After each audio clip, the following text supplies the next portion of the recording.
This is Vietnam. Welcome to my reality. Are you ready for a trip in the bush?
I remember where I was when I heard Kennedy bought it. November 63.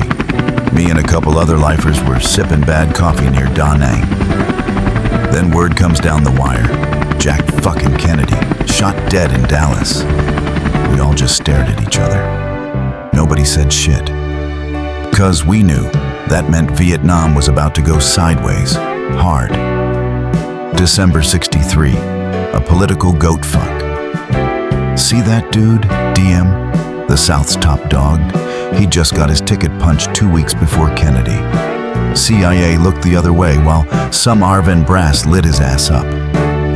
So now we're propping up a new set of assholes, each one worse than the last. Every op we ran turned into a goddamn goat fuck. We'd plan the hit, run the drill, then the Arvin'd freeze up like deer in the fucking headlights. And us? We're stuck trying to hold it together with duct tape and spit. Early 64. Charlie's getting ballsy. By January, Charlie was getting bold. Ambushes, snatch jobs, blowing convoys off the fucking map.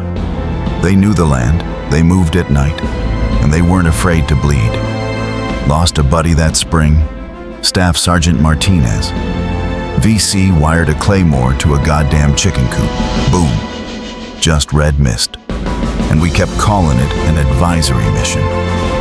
Yeah, tell that to the body bags. March 64. Mac shows up. Then Bobby McNamara rolls in. Slick suit, clean boots, no fucking clue. He takes a look around, sees the Arvin can't hold a piss bucket upright, and tells LBJ, we might need to step in harder. No shit, Sherlock. Secretary of Defense Robert McNamara points to bombed-out supply routes from North Vietnam. Routes that have supplied Reds in the South with weapons, like this Chinese machine gun, as well as troops trained by the communists. Discounting the possibility of using nuclear weapons, Mr. McNamara says that our air raids have knocked out 24 key bridges. He says these strikes will continue because intelligence reports have confirmed that regular North Vietnam Army troops have infiltrated the South. He specified men of the 325th Division. I can't be too specific or accurate in estimating the size of that battalion. I would guess it's on the order of 400 or 500 men. As to its significance, I think it's primarily significant in indicating that the North Vietnamese have used up or dried up the source of individual fillers who could be recruited, trained, and sent back to fight in South Vietnam, and that they're now having to call upon the regular units of their forces for that purpose. And this is understandable. I believe I'm correct in saying that in the past 4.5 years, the Viet Cong, the communists, have lost 89,000 men killed in South Vietnam. Now, not all of these men have been infiltrated from the north, but an important number have been. And with that, plus the expansion of the Viet Cong forces in the south, you can see the heavy drain upon the filler resources of the North, and the reason why they are having to turn to their regular military units to continue the supply of men over these infiltration routes, a supply that's absolutely essential to them if they are to offset the continuing casualties. We've been knee-deep in it since Tet, and now the suits are starting to sweat. They knew. We were already balls deep in this mess. Summer 64. Creeping in, summer rolls in. They don't call it escalation, but we knew the score. More Green Berets, more birds flying out, more dead coming in. We were running ops in Laos, Cambodia, off the books, hush hush. Meanwhile, Charlie's using the Ho Chi Minh Trail like a fucking highway. And we're stuck playing whack-a-mole in the goddamn jungle. By 64, things were already heating up out here. Charlie wasn't just hitting South Vietnamese anymore. Nah, he started coming straight for us. And that year, we got 2 real goddamn wake-up calls. First one was Nam Dong, July 6th. Green Berets running a CIDG camp near the Laotian border, little outpost in the middle of nowhere. At 2 a.m., Charlie came screaming out of the tree line. 800 of them, VC and NVA, raining mortars, rushing the wire. We had 12 Americans there, led by Captain Roger Donlon. Bastard fought like a lion, dragging wounded, throwing grenades back with his bare hands. Took shrapnel and just kept moving. It was chaos. CIDG troops breaking, Australians fighting shoulder to shoulder with us. The night lit up like the 4th of July. By dawn, the wire was holding. Charlie left piles of bodies in the grass.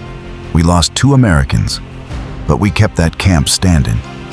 Donlon, he walked out of there wearing bandages and blood, and later got the first Medal of Honor in the war. Deserved every goddamn ounce of it. You don't think about being a hero, man. That's Hollywood crap. Out there, you're thinking about your guys, keeping them alive. That's it. July 6th, 1964. Nam Dong. I'll never forget that goddamn night. It started with a pop and a flash. White phosphorus shell right through the mess roof. Whole place lit up like the 4th of July. Then the whole fucking world opened up. Mortars, burp guns, grenades. Charlie was hitting us from every goddamn direction. Battalion strength, easy. We were surrounded and deep in the shit. First thing, I start yelling to get the ammo out of that burning shack. Without rounds, we're corpses. Then I haul ass to the front gate. Charlie's sappers were probing there, trying to blow the wire. Spotted a team slipping in, so we traded lead. Couldn't let those bastards crack the gate. That's when I caught the first one. Hot metal in the gut. Felt like somebody stuck a branding iron inside me. Stuffed a handkerchief in the hole and kept moving. Couldn't stop. My boys were hanging on. I found them at the 60 Mike pit. Some already hit bad. Got them pulled back, covered their move. While I was dragging Sergeant Alamo, toughest son of a bitch I ever knew, a mortar dropped damn near on top of us. Second wound. Shoulder this time. Felt like my arm was on fire. But we kept moving. There was an abandoned mortar sitting out in the open. I crawled, grabbed it, and lugged it over to a few Nung troopers who were banged up. Patched them as best I could, shoved the tube at them, and told them to keep sending hate downrange. Ammo was running low, so I went back into the fire, crawling with a crate of rounds when a grenade popped close. Third hit, leg full of steel. Couldn't even feel it at first. Just hot and wet. I must have crawled a couple 100 meters that night in the mud, dragging ammo, checking positions, throwing Charlie's grenades right back at him when I had to. Then another mortar smacked near me. Fourth wound, face and body peppered. Couldn't see straight for a bit, blood in my eyes, but the fight was still on. No time to lay down. We were holden by sheer guts.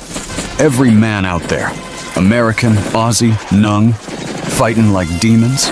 Nobody quit. Charlie finally broke off when the sun came up, leaving their dead stacked in the wire. Afterwards, no time to breathe. Had to reset the defenses, evac the wounded. I made damn sure every hurt man was lifted out before I'd let the medics throw me on a bird. People keep calling me the hero, but it ain't like that. The real heroes were the guys who didn't get to walk out. Sergeant Gabriel Alamo and Specialist John Houston. They stood tall till the end. That's who this fight belongs to. The brass can pin a medal on my chest, but I'll tell you straight. I wear it for my team. For the ones who didn't make it. For the ones who gave everything in that goddamn jungle that night.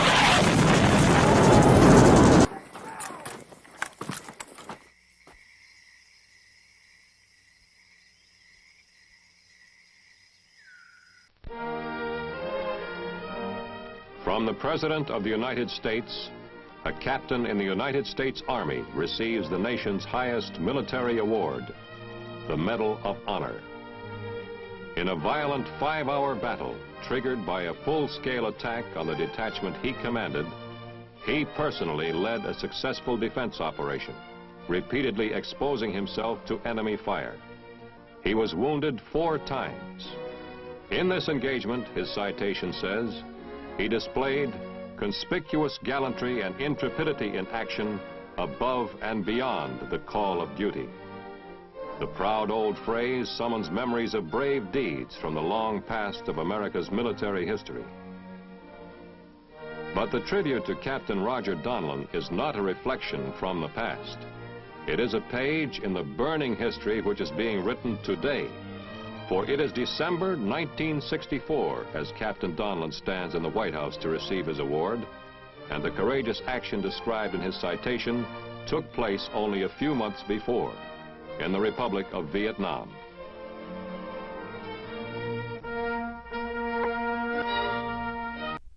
August 64, Tonkin bullshit. Then came that Gulf of Tonkin shit show. Couple Navy tin cans out in the dark say they got jumped by NVA boats. On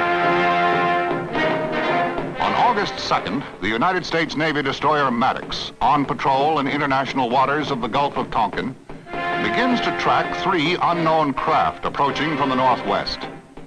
They are identified as North Vietnamese PT boats, armed with torpedoes and 37mm guns. When warnings from the Maddox fail to stop the oncoming PT boats, she opens fire. The attack prompts the United States to strengthen its ready defense capabilities. The destroyer was carrying out a mission of patrol in those waters, in international waters. When it was attacked, it replied to the attack. It continued to carry out its mission today and will do so the remainder of this week in the same waters. The President has asked that the destroyer force be doubled and that an air cap, the combat air patrol, be available at all times on call to it. And as I think you know, he's issued instructions that in the event of a further attack upon our vessels in international waters, we are to respond with the objective of destroying the attackers. The Maddox, joined by the destroyer Sea Turner Joy, resumes its routine patrol. But the next night, the men on watch in the 2 destroyers once again detect unidentified contacts on radar. The attack by the North Vietnamese boats is renewed. After a 3-hour running battle, in which 2 of the PT boats are sunk, the attackers break contact.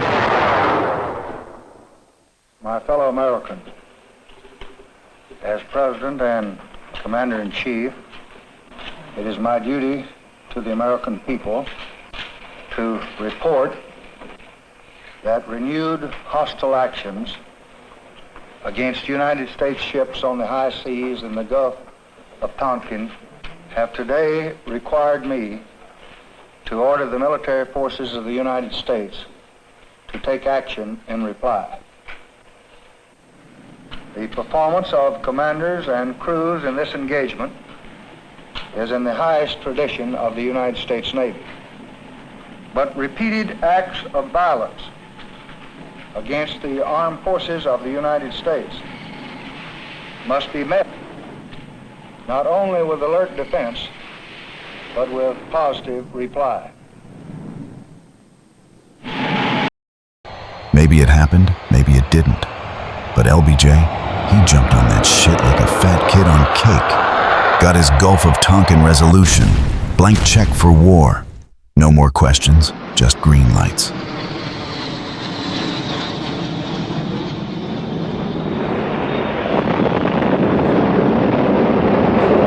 Fall 64.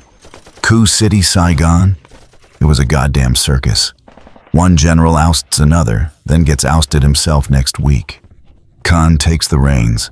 Big fucking deal. Nothing changes. The Arvin still can't fight for shit, and every time we light up Charlie, he melts right back into the trees. November 64. No turning back. By the time November rolls around again, 1 year since Kennedy got popped in, we weren't advisors anymore. We were the fucking cavalry. 15,000 of us in country. And every week, it was more boots, more brass, more bags.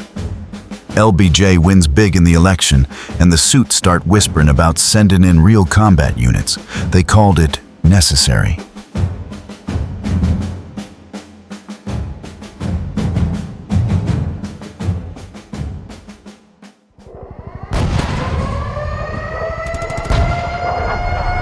First of November 64, Bien Hoa Air Base. Out of nowhere, Viet Cong hit us with mortars and rockets. Chaos everywhere. Guys scrambling, 3 U.S. advisors dead, planes smoking. That attack lit a fire under the brass. No more just advising. More troops were green-lit to roll in, fortify the bases, and watch our backs. Vietnam was about to get a whole lot messier, and we were right in the middle of it.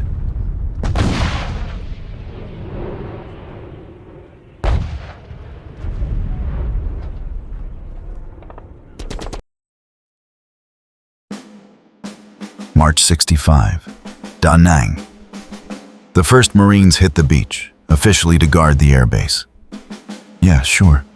Once your boots are in the paddies, you ain't guarding anything. You're in the goddamn war. Every grunt knew it, even if the politicians back home didn't.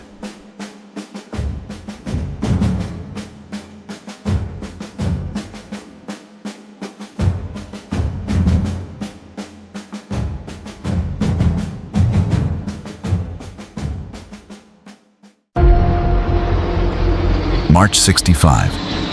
Payback time, Operation Rolling Thunder kicks off. Day after day, the sky lit up with B-52s and Phantoms dumping steel, napalm, the whole damn kitchen sink on the north.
The brass swore it'd bring Hanoi to its knees.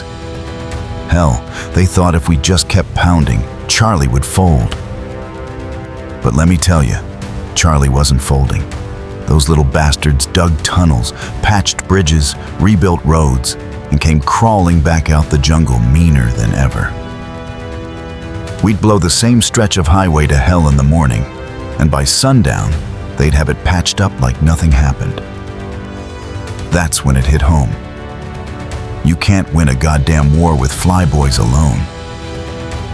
Sure, the jets made noise and lit up the sky, but bombs don't hold ground. What this fight needed was the up-close, personal touch. Boots in the mud, fixed bayonets, the blood and guts routine. Face to face, no bullshit. You want to break an enemy's back? You gotta look him in the eye while you do it. So that's how 64 turned into 65. Rolling thunder roaring above us, Marines sweating it out in the paddies, Arvin still stumbling around while we tried to keep the whole damn thing from collapsing. The war wasn't some distant advisory mission anymore. It was ours. We were in it, knee-deep, and it was just the start of a long, bloody grind.